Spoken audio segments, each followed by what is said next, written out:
So we're going to record and stream, and we've got that going. So, okay. I'm Terry Camersell, and I'm here on behalf of Creation Fellowship Santee. We're a group of friends bound by our common agreement that the creation account, as told in Genesis, is a true depiction of how God created the world and all life in just 6 days, about 6,000 years ago. We've been meeting on this online platform since May of 2020, and we've been blessed by almost 80 speakers who have covered a blend of creation science, other theology, and even current event topics. You can find links to most of the videos of those presentations by visiting our webpage, which is tinyurl.com/CF Santee. That's C like creation, F like fellowship. Santee is spelled Santee. And while you're on that page, which has a list of our upcoming speakers, you can also click on the archives link to take you to all of our past speakers. And if you'd like, you can email us at creationfellowshipsantee@gmail.com so that you get on our email list. We promise not to spam you, but we will send you emails inviting you to all of our upcoming speakers.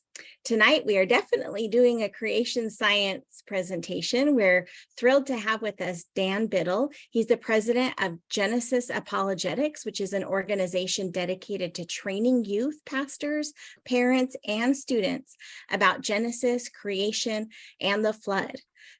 Dan has authored or edited 9 books and several articles on these topics. He's also produced 2 films, including one called Genesis Impact, and he's getting ready to release another one in theaters this December about Noah's flood. Hopefully he'll tell us a little more about that as well.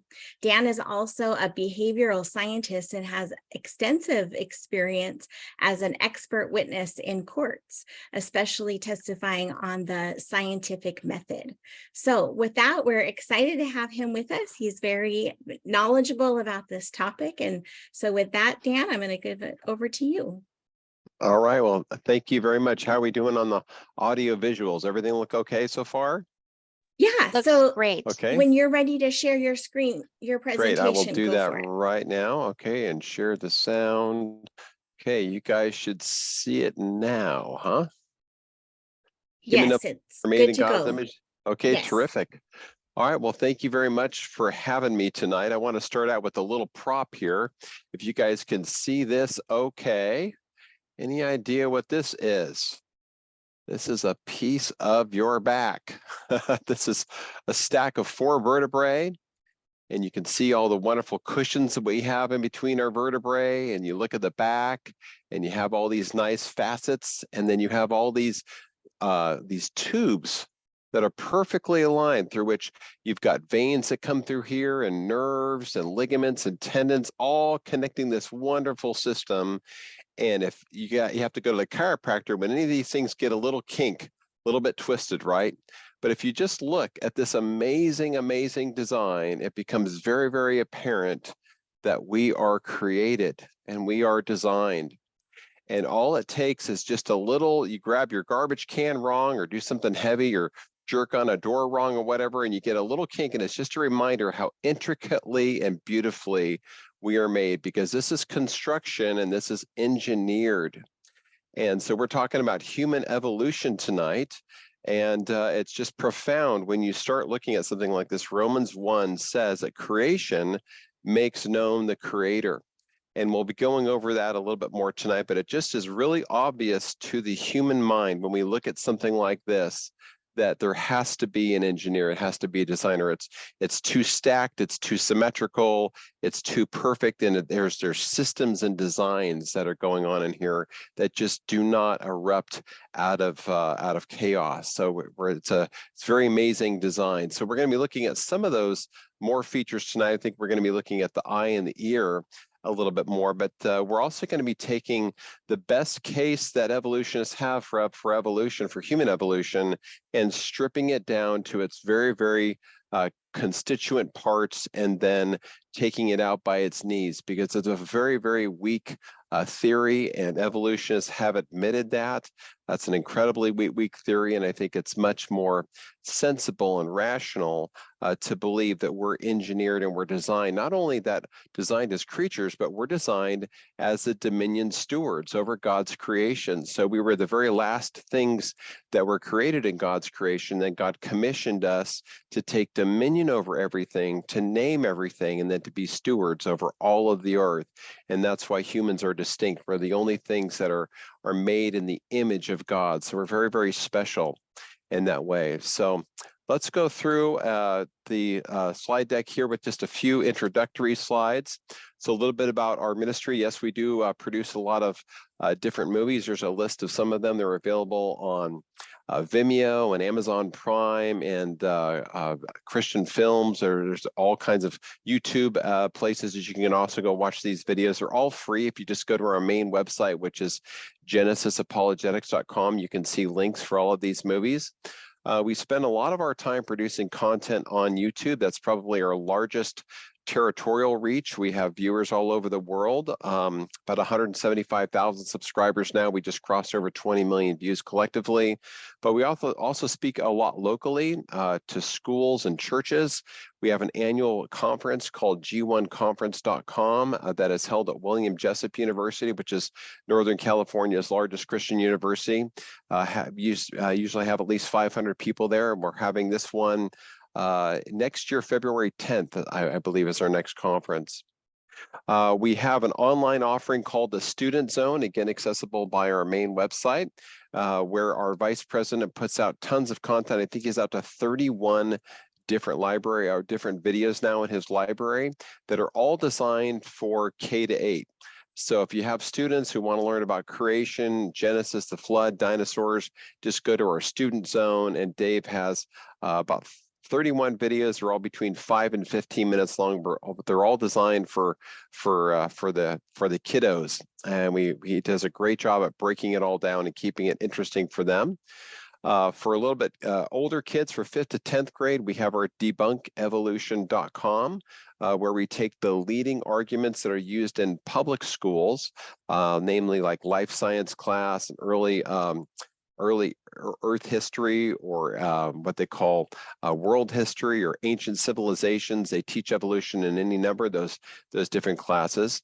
And we have a skit series that takes the top 10 theories or topics of evolution and debunks them one at a time with very entertaining videos. And for older kids, 11th grade and higher, we recommend our 7 Myths program, because we go over the 7 primary false teachings that students are likely to encounter in college, and even some Christian colleges still teach these false teachings, like, God didn't create recently, or Moses didn't produce the Torah, or Noah's flood was only local, or the Epic of Gilgamesh is a myth, just like the Bible's mythical account. So we take these 7 myths that you're going to encounter in college and debunk them to strengthen their faith before they go away to college.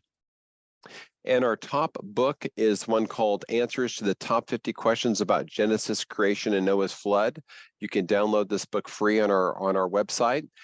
We get hundreds of questions every year, and we developed this book a few years ago by taking and compiling those hundreds and hundreds of questions we typically get, and developed baked answers for the top 50. And most of these Q&As in this book will also point to videos that will address these topics.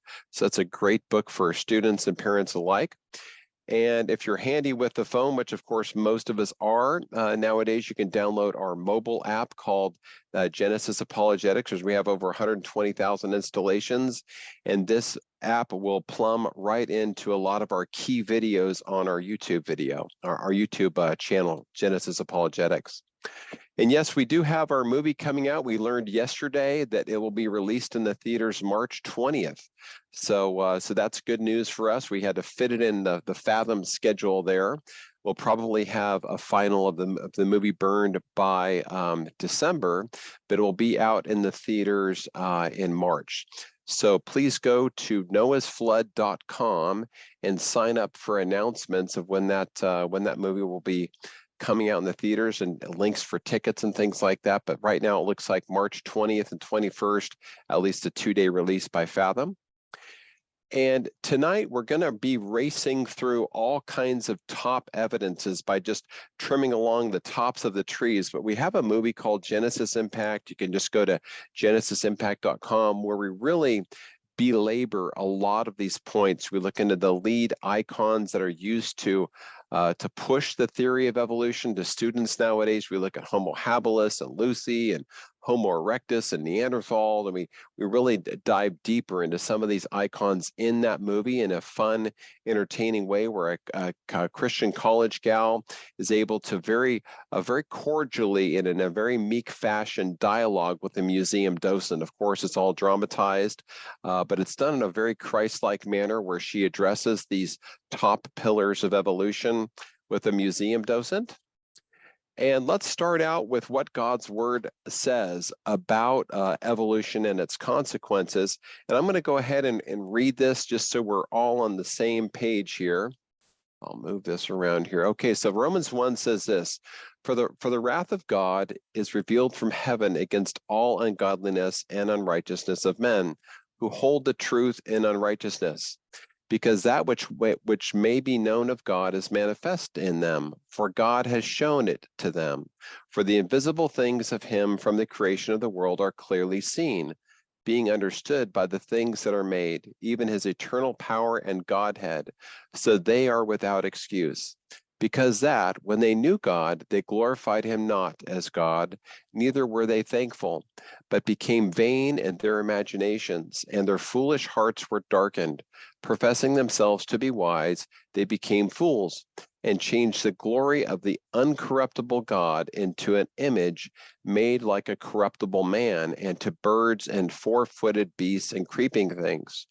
So this section of scripture says that if you turn away from the obvious creator, you're going to be automatically cursed with starting to invent new forms of God, four-footed beasts and birds and image of made things like corruptible man. Like, what is scripture talking about here? Well, if a person turns their worship away from God, they're going to automatically worship something else, because that's the way that human beings are. And in this case, it says that people are going to turn their worship or their affection towards things like birds and four-footed beasts and creeping things. Well, I would say if you're going to turn towards something and worship it, you're attributing your origins to it, or you're worshiping it at something higher than you are.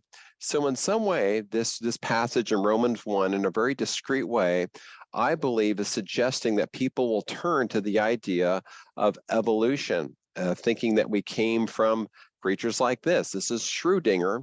This is actually the mammal, the rat-like creature that evolutionists teach and believe that humans evolved from. Allegedly, 65 to 67 million years ago, they believe that the Chicxulub asteroid landed in the Yucatan Peninsula in Mexico and caused a global extinction where the dinosaurs went extinct. But they actually think that this little rat-like creature and all of his cousins and brothers and sisters crawled 2 to 3 feet underground and avoided the calamity of the smoke and the fire and the dust and the fallout from this thing, and thus preserved the mammal DNA gene set, which eventually led from four-footed creatures looked like rats, and eventually they turned into bigger things that were a little bit hunched over. Then they turned into bipedal hominids, and eventually turned into humans. So they've affectionately called this little creature Schrödinger, but that's what they believe we evolved from. So here we say, look at this, they're going to be turning their worship or their affection or their origins attribution from four-footed beasts and creeping things, and that's exactly what they've done. So in fact, you can go to the Smithsonian Museum in Washington, D.C., and look right here in the middle of the museum in their Hall of Human Evolution. They have a shrine room, a little shrine room that's been set up. It says, come in here and meet one of your oldest relatives. And they're on these wall panels, they have this idea of vertical evolution going up over millions of years. But take a look in the middle of this picture here. this little shrine altar. I wonder what's on this little shrine altar that people are worshiping or attributing their origins to. When we zoom up, here you have it. It's just a little golden rat that they believe humans evolved from.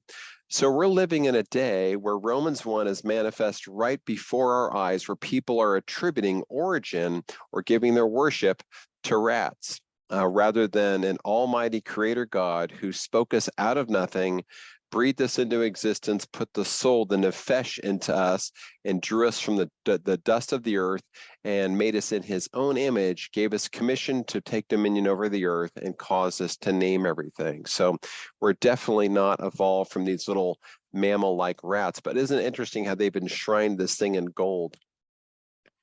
So here we have another passage with Jesus speaking in Matthew 19, where he summarized just Genesis 1 and 2, and he says, here's what happened here. The Pharisees came up to him, tempting him and saying to him, is it lawful for a man to put away his wife for any cause? And he answered and said unto them, have you not read? So Jesus throws back to the authoritative word of God and says, have you not read that he which made them at the beginning made them male and female, and said, for this cause shall a man leave his father and mother, and shall cleave to his wife, and the twain shall become one flesh.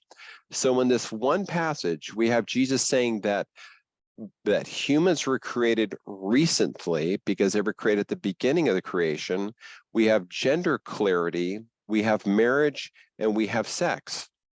All in one little paragraph, Jesus summarizes Genesis 1 and 2 and says, look, God spoke them out of nothing. It happened recently at the beginning of creation, and the two are supposed to have marriage, and through that covenant, we're going to have family. And that's how Christ summarized Genesis 1 and 2. And here we have another thing that's very interesting. When people ask me, well, Dan, why do you believe in a young earth? I says, well, my gosh, it's simple. You just need 3 chapters in the Bible. And I don't know how you could not believe in a young earth. It's all inspired scripture. And so in just one chapter of the gospel, Luke chapter 3, we have 77 named patriarchs that go all the way from Christ and connect him back to Adam.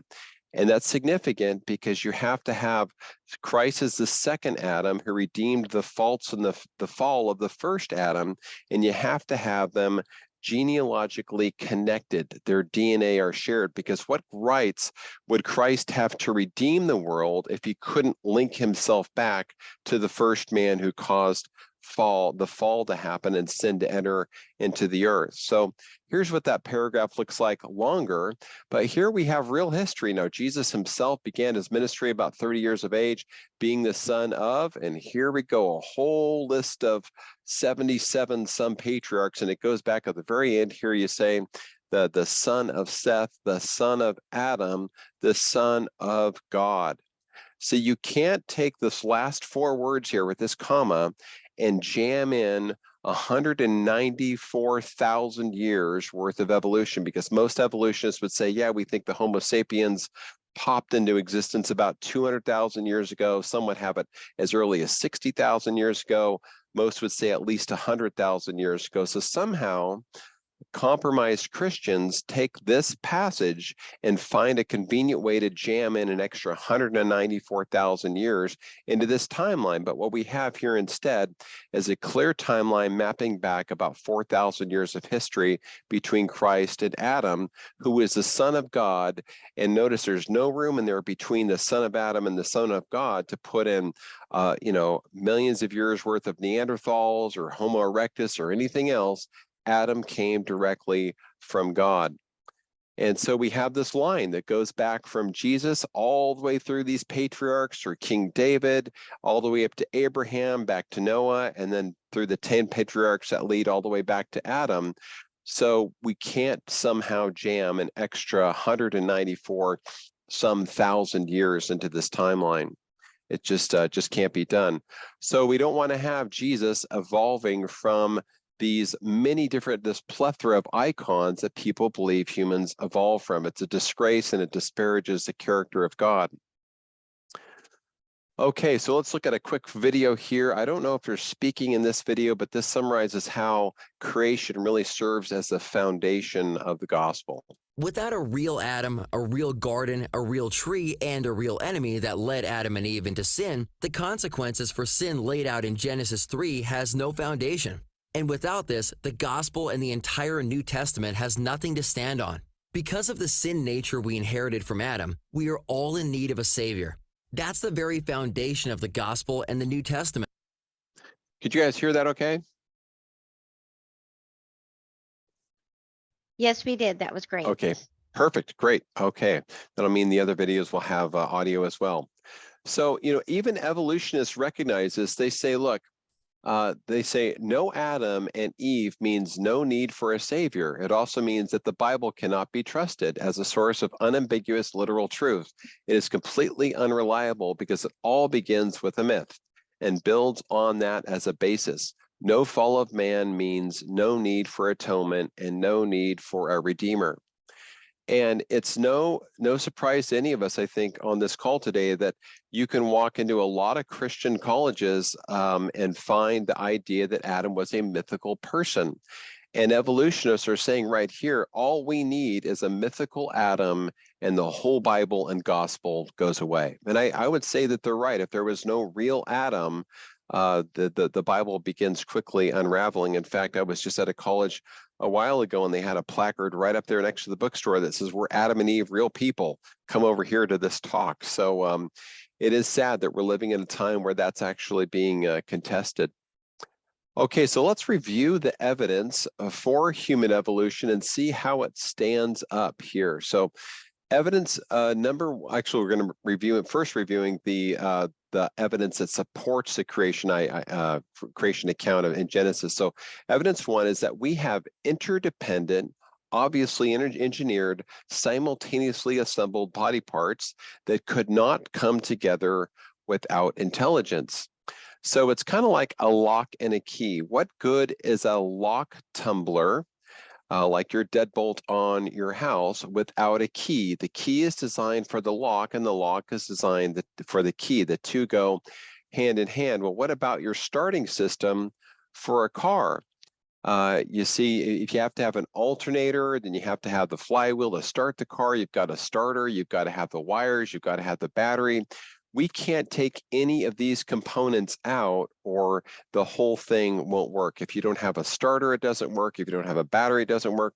This is an interdependent system that requires an engineer to assemble, because all five of these independent parts have to be assembled in an orderly way for a starting system to work. It just can't evolve by itself, because we have five very complex items that are bolted together in a systematic order for this car to work.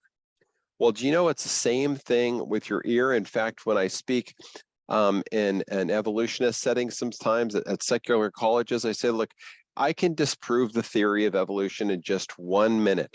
And that usually gets people's attention. I say, look, I could get this garbage pail here and fill it with mud and electricity and stir it for billions of years, and it will never engineer multi-component systems that require intelligence to be assembled. And that's exactly what the human hearing system does, because we have the pinna, which is the external ear canal, which is designed for trapping sound waves. So as people are speaking in a room and they're pushing around air molecules, our ears are actually designed to trap and capture sound, and then they go down the ear canal and bounce around that little tympanic membrane known as our eardrum that wiggles three little tiny bones, the smallest bones in the human body. And that actually works in a lever. So it's actually a machine, because it leverages the little vibrations that are hitting your eardrum by a factor of 1.7. So it increases efficiency. Then that's pushing, it's bolted onto your cochlea, which is charged with hydraulic fluid. And that again upsamples the sound waves by a factor of 22 times. So we go from leverage, which jacks up the sound amplitude, if you will, by 1.7, then it goes from air into a hydraulic system, which upsamples it again 22 times, that then converts to a chemical signal that then converts to an electrical signal. So we have 5 different machinery things here going on that are all assembled in a sensible way to take sound waves, turning it into a mechanical process with these tiny little bones and upsampling at 1.7 times into a hydraulic symbol, or hydraulic platform, kicking it up another 22 times to a chemical electrical system and to a chemical system in your mind. And no one in their right mind would actually think that this is going to arise by itself, because you can't take these 5 components and switch them out of order. And even if evolution could make something like an external ear canal or a pinna, you'd have to then bolt it onto 4 other systems in a systematic order for the whole thing to make sense. So we're not seeing chaos here. We're seeing collective engineering and intelligence. And of course, there's not much data loss through this entire 5 different systems. So DNA design is another amazing thing. We'll look at a couple of videos here that will summarize the DNA evidence. So all of our body has this DNA in it. We have, 3 billion base pairs that are inside of our bodies that are coding for this. And take a look at what it looks like when I show this this DNA. We're going to look at a quick clip here, and then we're going to look at a DNA replication and see what that looks like. It's just fascinating. Over 10,000 DNA molecules can fit on the head of a pin, and unfolding just one of them reveals 6 feet of instructions capable of building who you are. Stretching out DNA in the trillions of cells in your body could reach to the sun and back hundreds of times. So look at this next video here that shows what it looks like when you replicate DNA.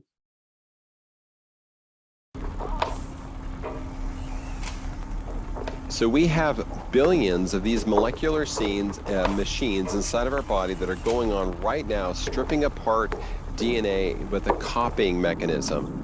This is at the microscopic molecular level, and that just demands intelligence. It's a system, it's a machine that was intelligently designed. Here's another one called gene transcription. This is how your genes are copied. And again, look at this. It's a machine that's going on in your body right now, over and over and over again, transcribing the genetic code, going from DNA into RNA. Just fascinating, fascinating systems. And there's no chance that things like this just invent themselves, because it's a machine that has working parts that requires a designer. So that's just a quick tour through DNA. I want to look at one aspect of our DNA known as mitochondrial DNA, and we'll take a look at the mutations that happen here with a short video. Let's see, it doesn't look like that video is gonna play here, but I'll just summarize by talking through it. This is a very interesting thing that they just discovered over the last 10 years, that evolutionists used to think, well, they still think, but they used to assert with science on their side that we would expect that there to be about 1 mutation in our mitochondrial DNA every 6 to 12,000 years, because they inferred that's about how many mutations we would need to go all the way back to a chimp-like creature 6 to 7 million years ago. But then they did a study by taking a look at how quickly our mitochondrial DNA actually mutates, and it's much, much faster. 1 mutation every 33. And here's what they learned. This is actually in the science journals now. It's repeated in several different places. Here's a quick clip here. It says this: evolutionists are most concerned about the effect of a faster mutation rate, which is what they learned. For example, researchers have calculated that mitochondrial Eve, the woman whose mtDNA was ancestral to that in all living people, lived 100,000 to 200,000 years ago in Africa. But using this new clock, she would be a mere 6,000 years old. So isn't it interesting that they happen to find that when you look at the actual observed mutation rate in our mitochondrial DNA, it sets a timeline back to the first woman about 6,000 years ago. Fascinating. Now, we've all heard this. We have, our DNA shares 20 or 98% similar to chimps. But you do know that while they took that clip, they really took it out of context, because yes, our DNA shares about 98% of the same DNA with chimps. If you discard 18% of their genome and 25% of ours, cherry pick the strands of our DNA that are identical and overlap them, then we're, of course, about 98% similar. But when they made that comparison, they threw away about a quarter of our DNA and didn't include it in the comparison, and about a fifth of the chimp genome. So again, a strong false representation there that addresses that idea that we are 98% similar to chimps. Definitely not the case. Let's look at this now. So I have a friend of mine is a #2 chief medical officer in a huge hospital chain here in Northern California. And I asked him one day, I said, he's a creationist, believes in God's word. And I said, well, what's your #1 proof that humans are created, not evolved? And he batted right back. And he says, well, that's easy, blood coagulation. I said, well, what do you mean? He says, well, Dan, there's 5 separate steps that happen whenever you cut yourself so that you don't bleed out. And you can't take the steps out of order, and you can't remove any step. So there's no way that evolution could have figured out how to do these 5 steps in order, because all the animals that would have been evolving without blood coagulation built into their systems in advance would all just bleed out and die.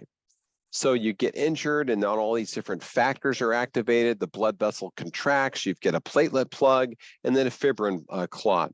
You can't rearrange these things at all, and there's no way that evolution could have done them in steps, because all the creatures that didn't have all 5 components assembled in place in the order that they're in would have all died.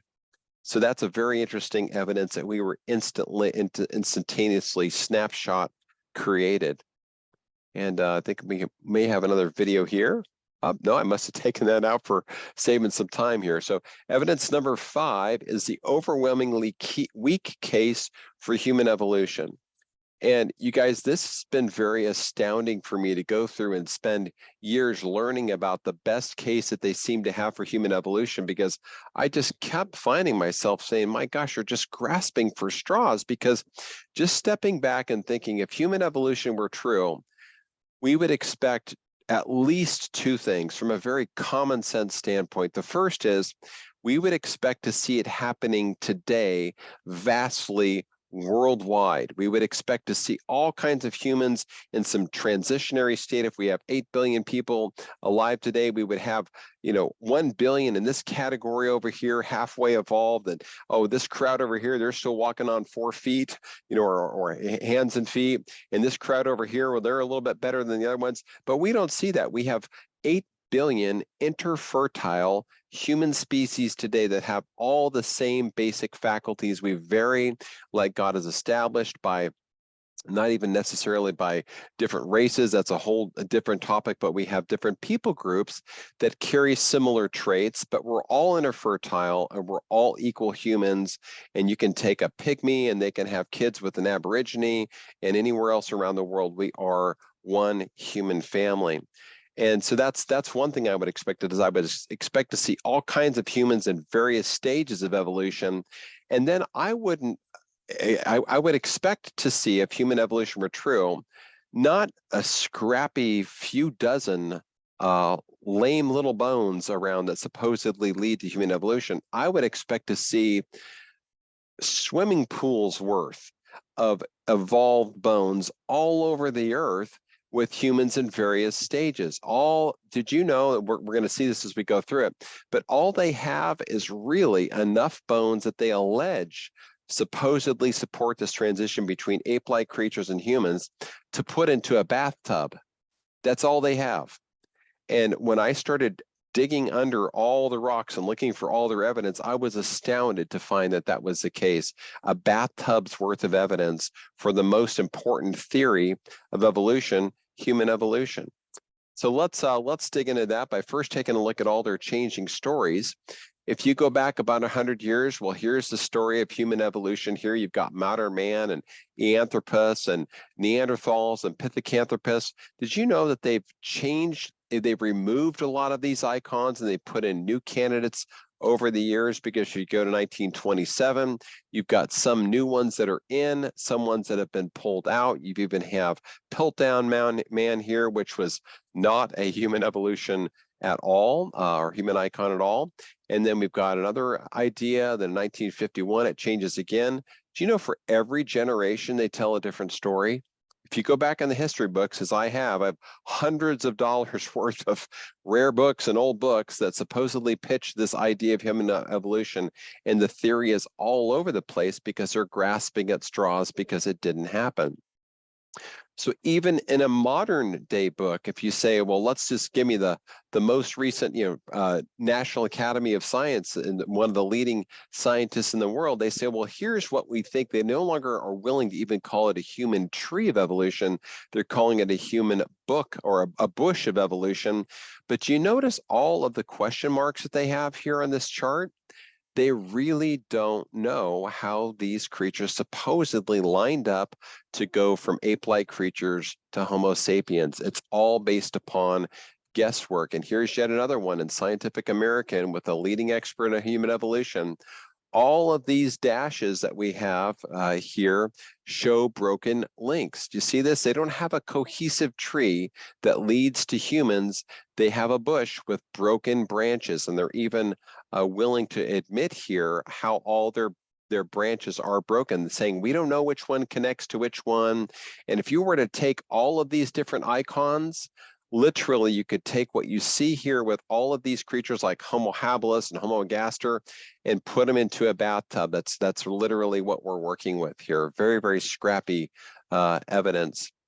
The other thing that's interesting is that you'll see all kinds of admittances they have here saying, you know what, we still have not found the missing link between us and apes.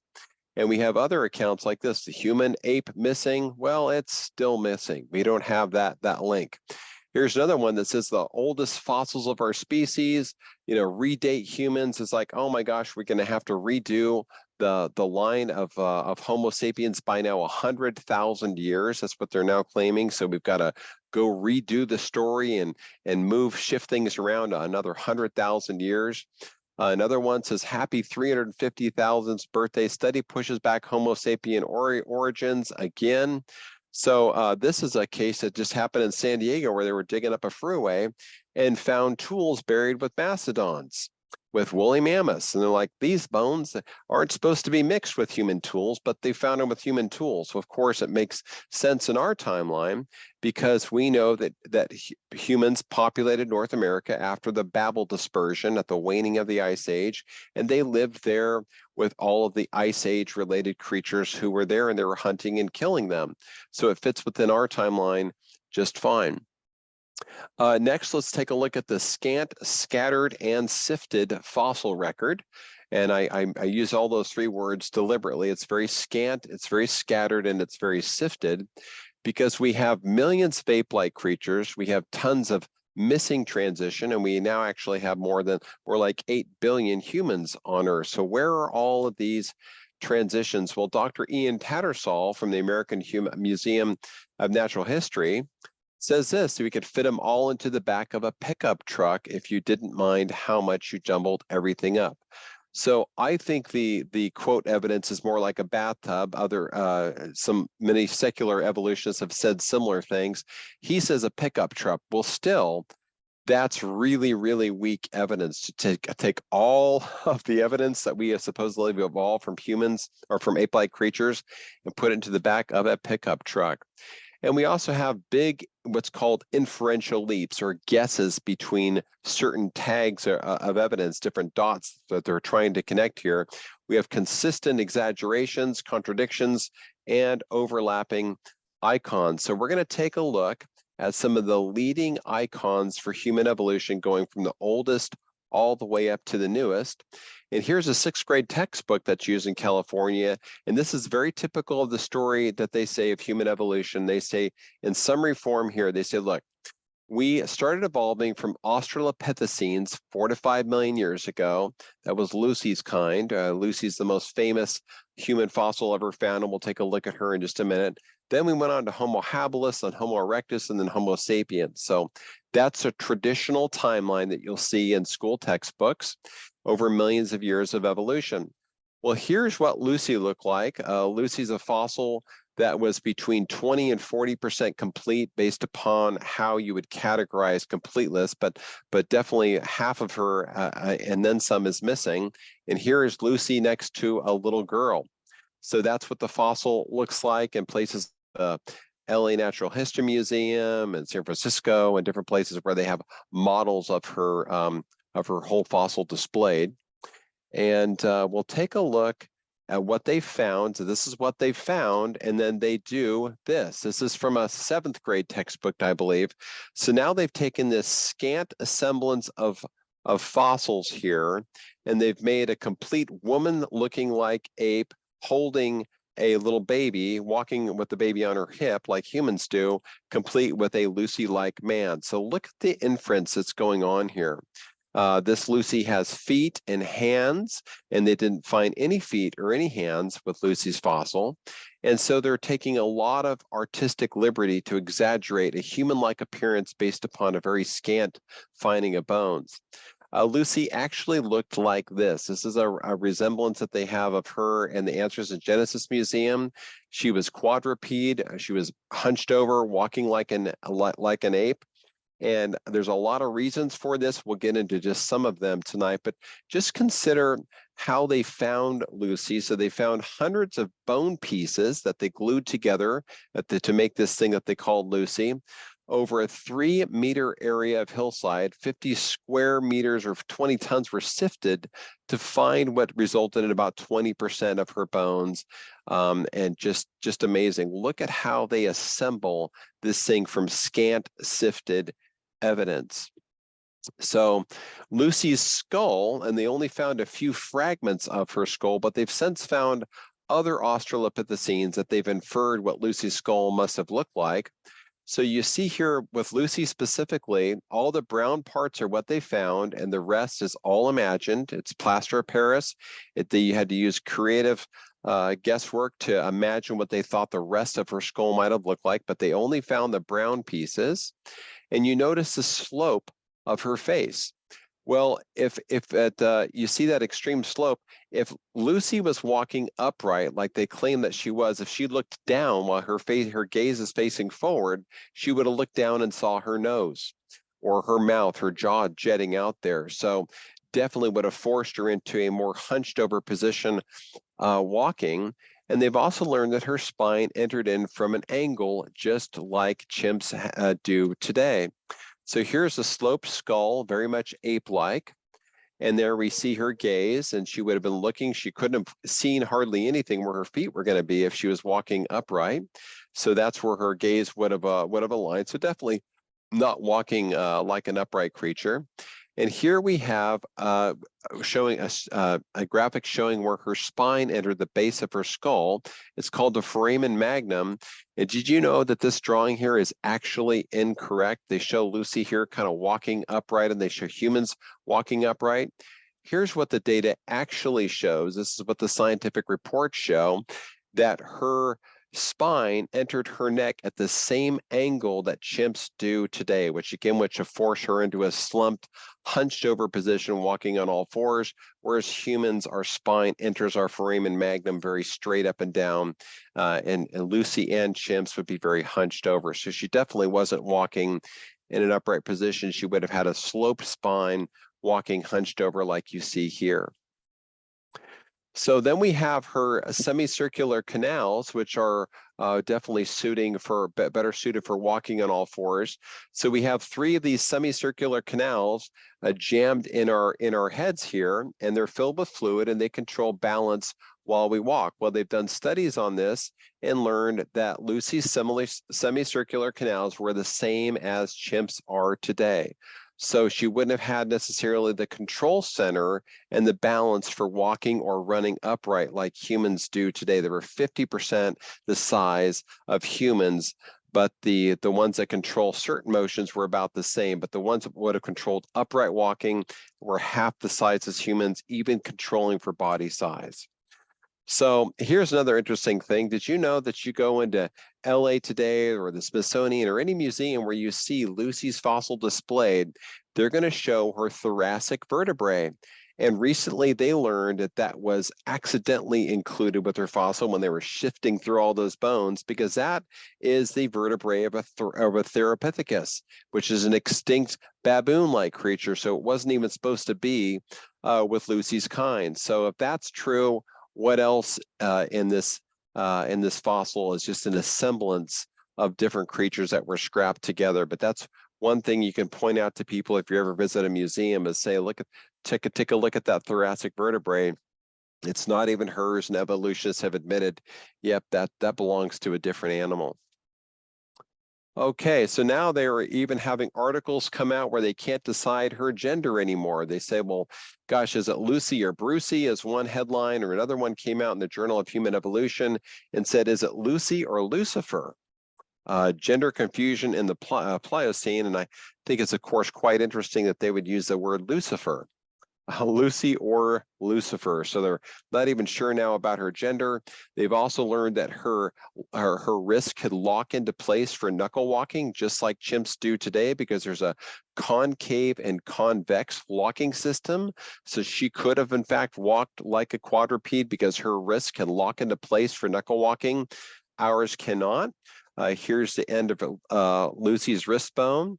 Here's what a chimp looks like, and here's humans. Humans are perfectly flat across, and that's why the #1 injury in ERs today are kids falling off of roller devices, either roller blades, roller skates, skateboards, whatever it is, and trying to break their fall with their wrists. And of course, their wrists break because our wrists are not strong. They're not designed to carry our load and not designed to carry our weight. But Lucy's wrist, just like a chimp, could lock into place for knuckle walking.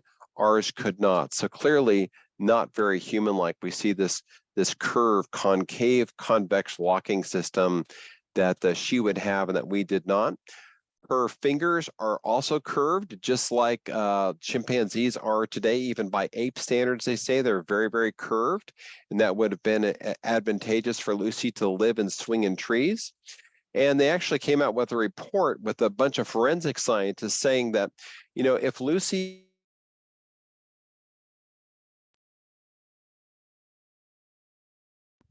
Dan, I think your internet may have gone out. Hello?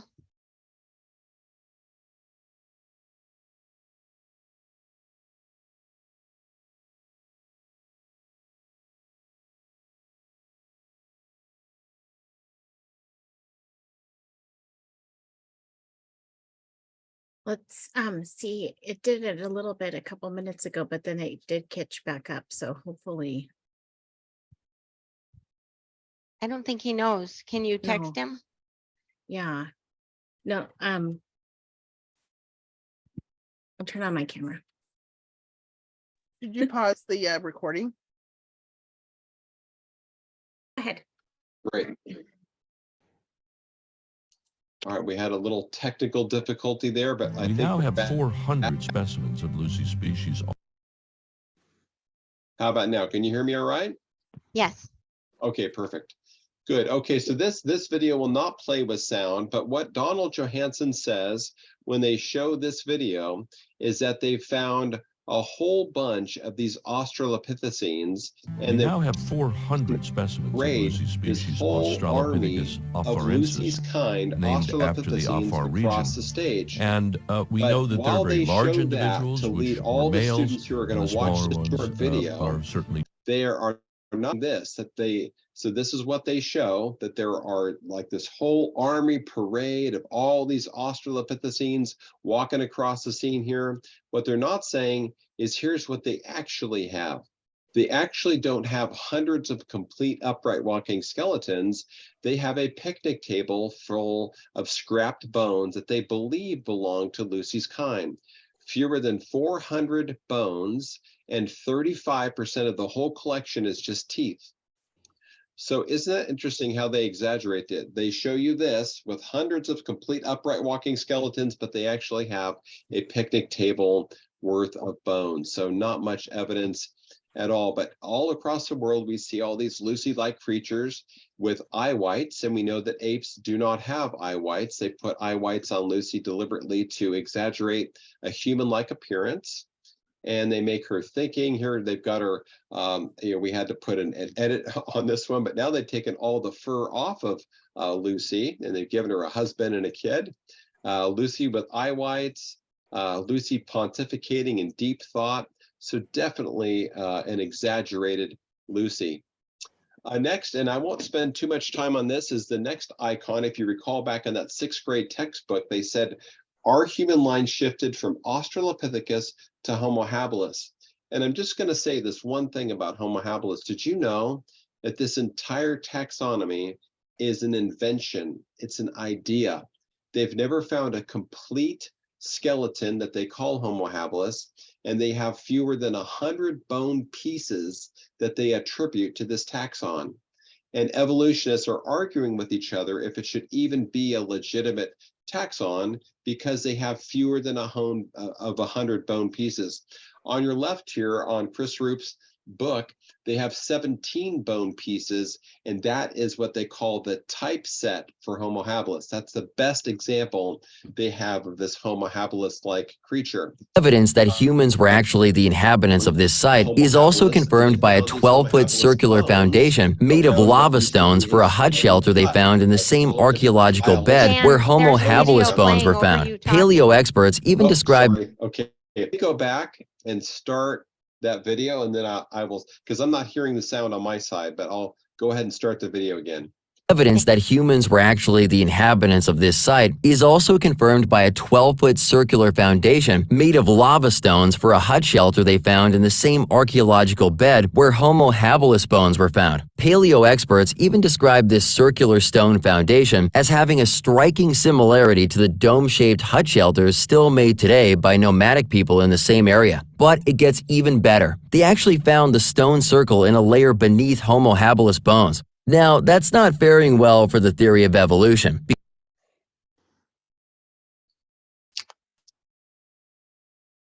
Go ahead and let me know when the audio stops, if you could. That'd be great. It's done.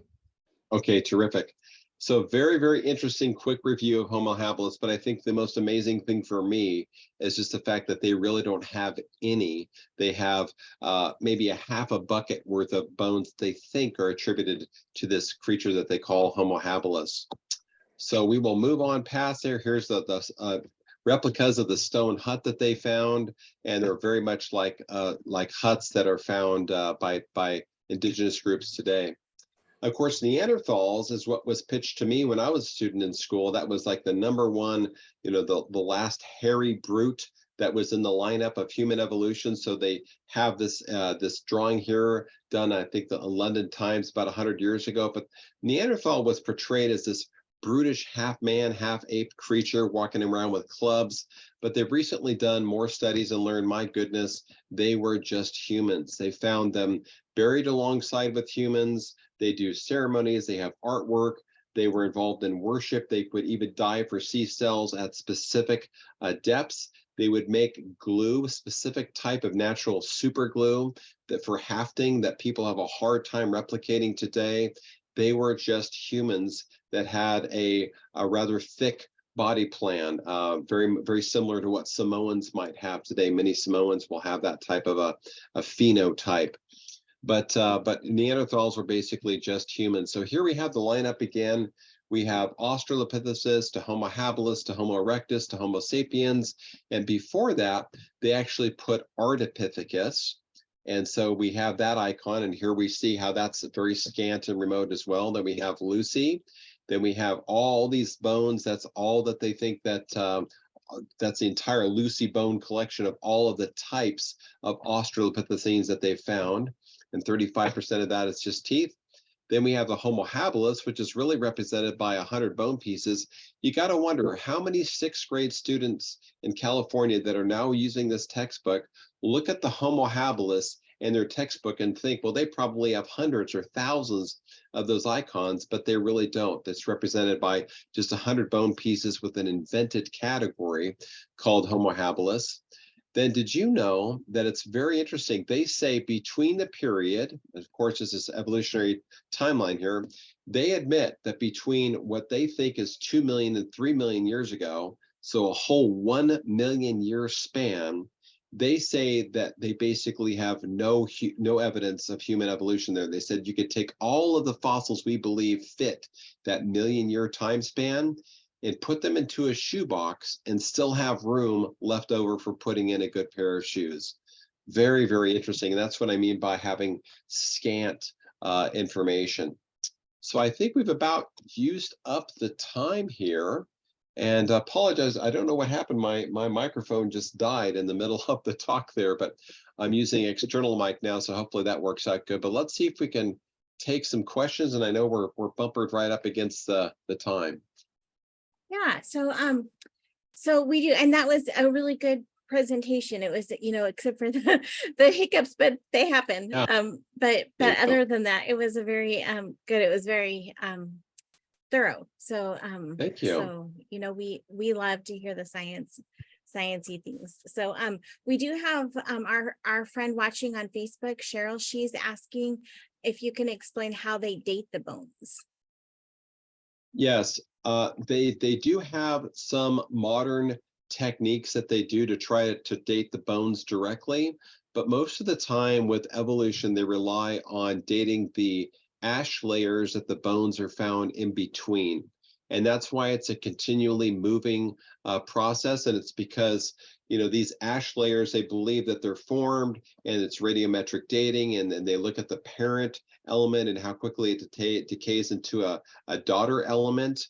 And it's a longer discussion to express why we believe radiometric dating is not valid, of course, but they're usually dating the ash layers that are between the fossils that they find or the ash layers that the fossils are directly found in. So it's a very, very weak method, and to this date they can use carbon dating, which is probably the most reliable dependent method, but it only works good for a few thousand years, and then the standard error prediction gets very, very, very broad. Good question though.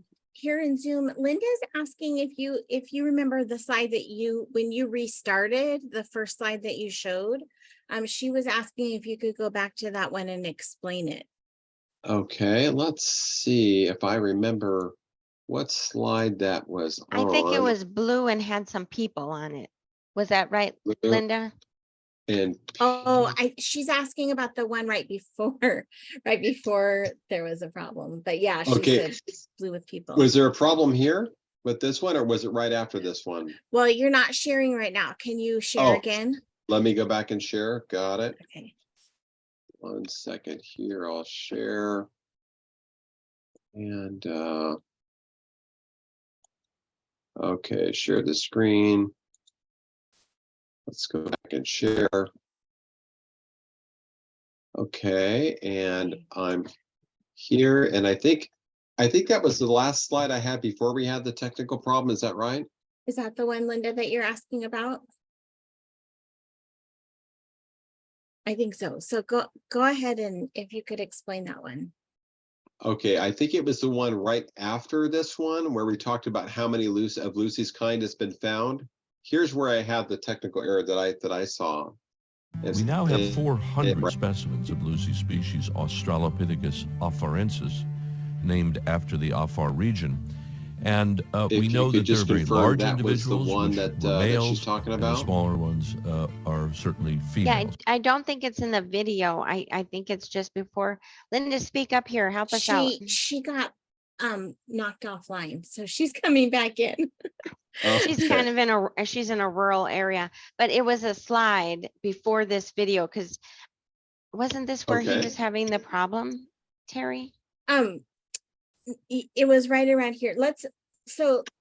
Here she says yes. Yes, Linda, was this the one that you were asking about, the one he's showing right now with the bones? Yes. Okay. This is it. Oh, okay. This is okay, because I think this is right where I left.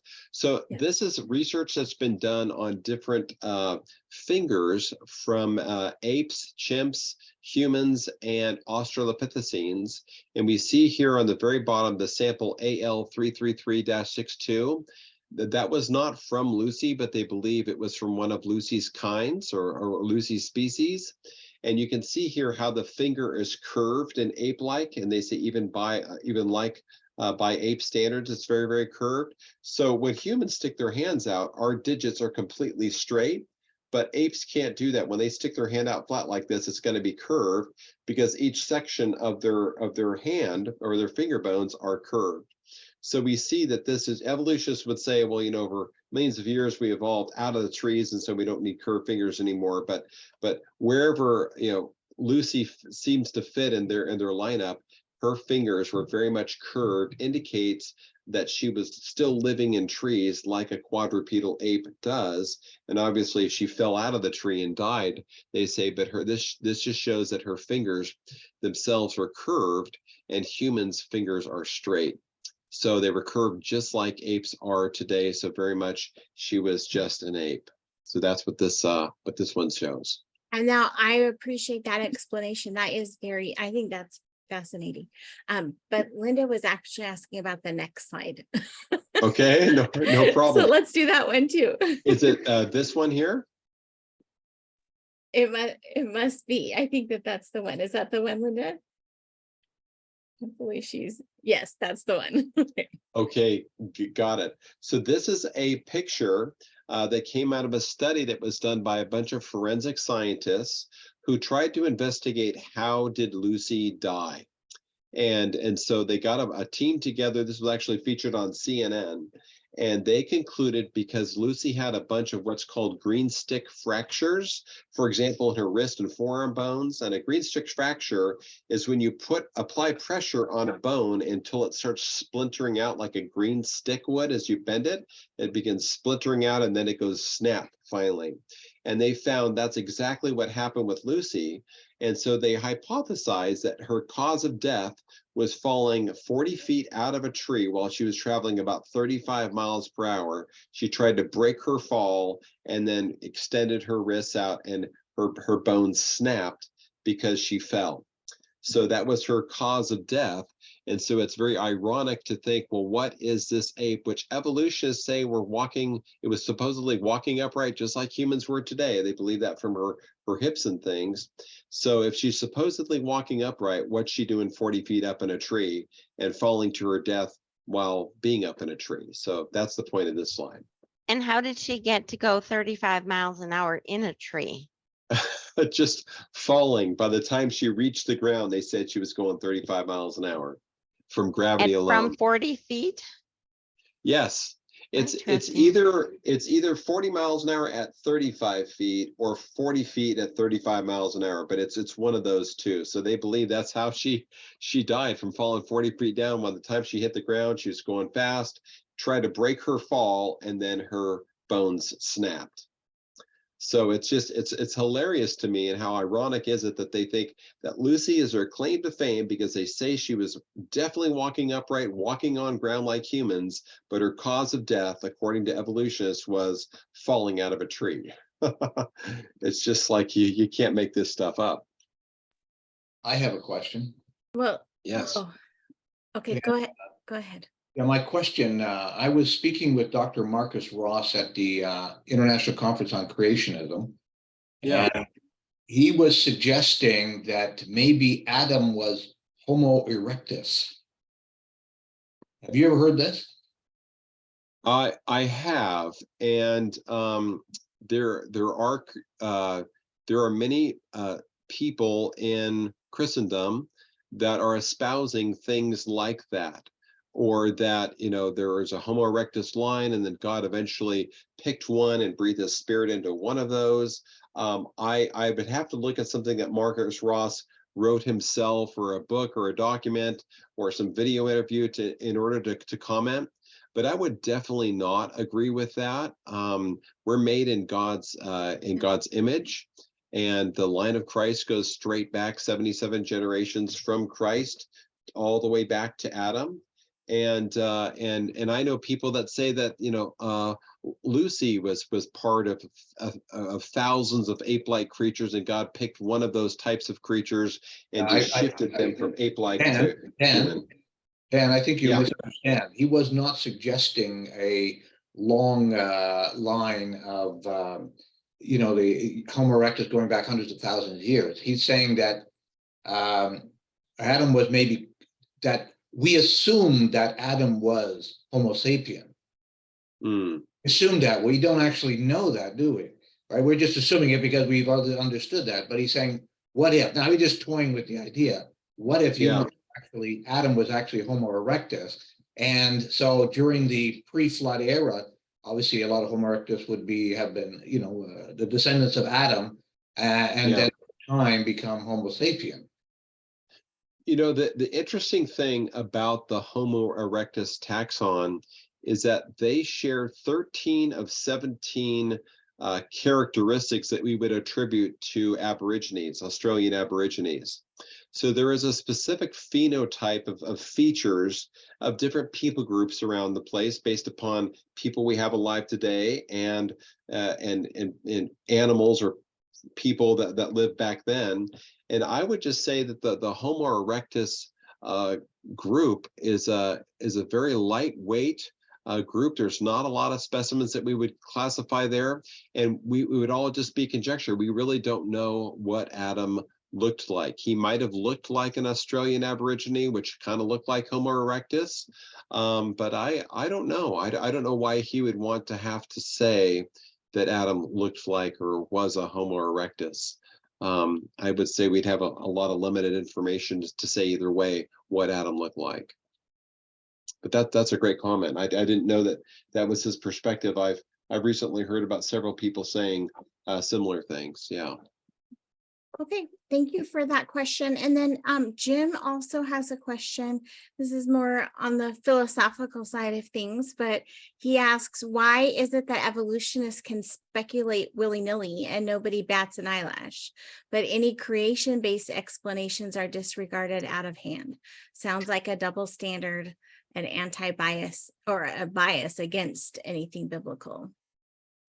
Yes, and I actually have a really strong opinion about this that comes more from scripture than it does from logic and sense, because what I've learned in being in this field now for maybe 10 years with a lot of time invested is that I stopped trying to look for sensibleness, reason, and ration to explain why certain people believe what they're going to believe. Like if you just look at the human ear, you're like, really? Do you believe that just assembled itself?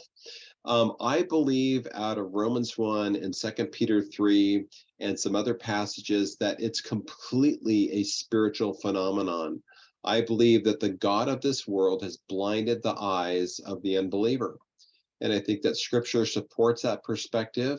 And I think until a person is regenerate, until they get the Holy Spirit, I think that they're going to be left to their own devices and having blinders on until they can see. I really think that it takes God to know God. And I think people's eyes will be open when they become regenerate. And until they're just going to be blind to these truths. So I think it's really a spiritual phenomenon. Yeah, I would agree with that. So we've reached the end of our recording and live stream time. So before we turn those off, Dan, if you'd like to let people know one more time, we'll go, unless you have a slide that you want to show, you could go ahead and stop sharing so that people can see you, and you can tell people how to find you and support your ministry. Sure. Yeah, I think most importantly, if I didn't have time for all the questions today, please email me at dan@genesisapologetics.com, or you can go to our website and there's a staff link there that you can send us an email to. And I think the last thing I'd like to say is please go watch our flood movie. I'm really excited about it. We had participants from Answers in Genesis and Liberty University and several other people lean into that movie. It's going to be the most photorealistic work ever done on Noah's flood, and it's going to be, of course, biblical, and it's going to have a strong gospel push at the end. So you can sign up there just at noahsflood.com. So, but thanks for having me on. This has been fun. That the movie is scheduled to come out in March of next year. Is that right? Yeah, March 20th and 21st of next year. Okay, perfect. Yeah. And we are Creation Fellowship Santee. Again, you can find a list of our upcoming speakers and also links to most of our past presentations by going to tinyurl.com/CF Santee, C like creation, F like fellowship, Santee is SANTEE. And you can also email us at creationfellowshipsantee@gmail.com. Next week, we'll have another Dan. This time it's Dan Kreft, our good friend, the 7-foot apologist, and he's going to be here to talk to us about developing a good plan for dialoguing with Mormon missionaries who come knocking on your door. So that one you won't want to miss. All right, and with that, we're going to go ahead and sign off the live stream and our recording.